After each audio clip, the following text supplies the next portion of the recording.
By the way, I forgot to mention that mm,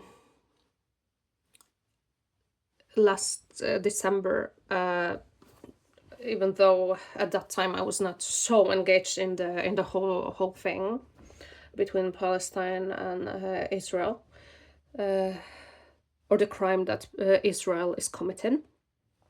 I said, even though I'm not a historian or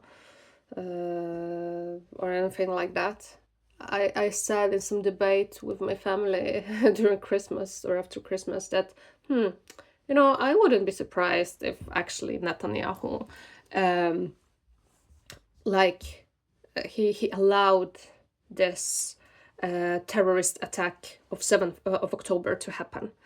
And actually, I just said that, but right now there's lots of evidence speaking for it and backing up this hypothesis, this scenario that he actually engineered that.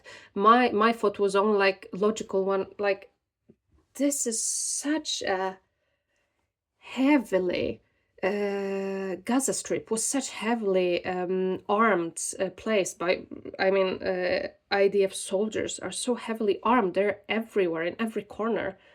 Why suddenly that would take few hours to react? Why they would let it escalate? And as I said, I was not involved even like, or I didn't make my mind about Netanyahu at that point, back in December, like right now, that I think for me he's a criminal, a psychopath, and a monster, Zionist, uh, Jewish, yeah, as I said before, Jewish version of a Nazi. So that was much logical thought, like, doesn't make sense. And now it turns out that probably it was engineered by him. So it needs to stop, and the point is someone has to stop him. He doesn't seem to care. He doesn't seem to, Netanyahu and his government, his ass lickers, his circle of evil, doesn't seem to care about the opinion of the people all around the world, even the opinion about his own people's opinion. His approval rates dropped drastically since the beginning of the conflict. I'm apprehensive to say conflict because, as I said in the beginning, it was a conflict at first.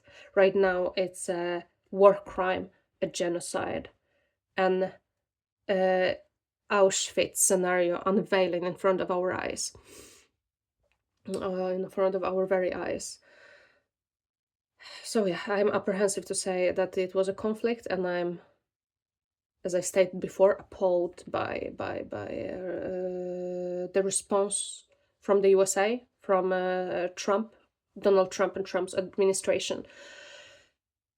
But yeah, I just wanted to give this side note that I'm no specialist by any means, and I'm not a historian, but it just didn't fucking make sense. And remember that I'm not an English native speaker. Actually, in everyday life, I speak mostly Norwegian, and I'm very focused now to speak Polish to my 2-year-old daughter, 2.5. While I had a long break with that before. So my point is, if I make any mistakes or, as I said in one video, so I want to correct myself. I said that they killed fucking 17,000 thousands fucking children. I don't mean fucking children. I mean that this is just appalling. This is shocking. This is a despicable number. And of course, I don't mean this about children. I think there is nothing more valuable and important in this world than children. And no matter where they come from, no matter their ethnicity, skin color, their their ancestors. So, and needless to say, that I'm getting so enraged and emotional since I have a daughter of 2.5, and I actually woke up. I don't know at what time. I didn't have my phone with me in the night, and it was already. Um, it was not so dark anymore, but I was lying like for 2 hours, and I was yeah, about that, around that so long, and I was looking at my sleeping daughter, and you just after seeing yesterday again in a Norwegian newspaper, seeing pictures of shot children, this time not babies but children around my daughter's age, just lying in line like if they were sleeping angels. And you can imagine why it's so personal to me. I think it should be personal for anyone, and being silent is also being an, maybe not accomplice, but I don't know. Just I really hope that many people, but especially Polish people, I don't think they're aware of.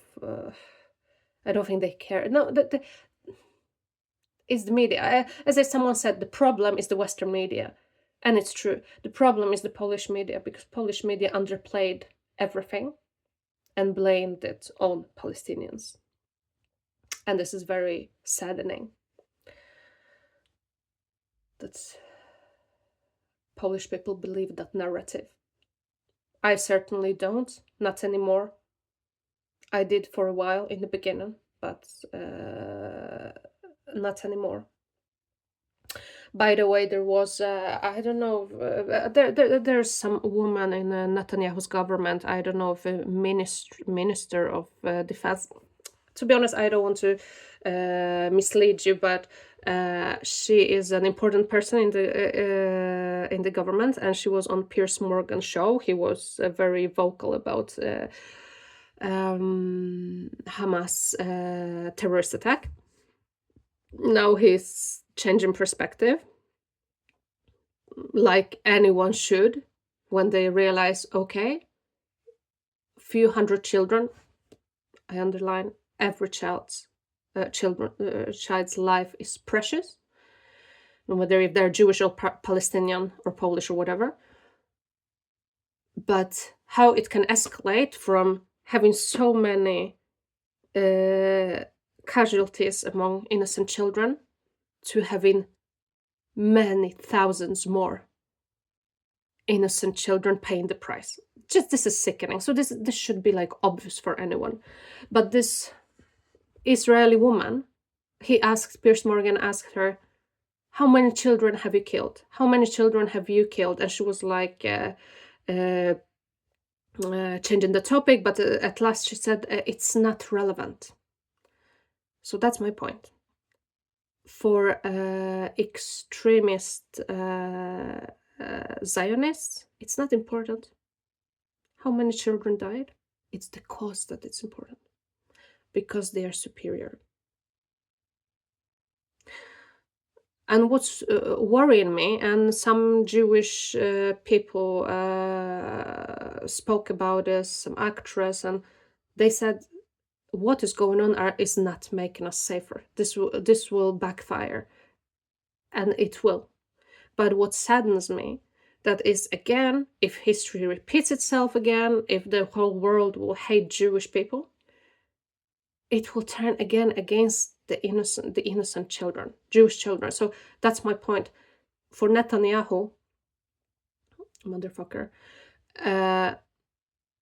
it doesn't matter that Palestinian life has no worth. But I hate him. I think he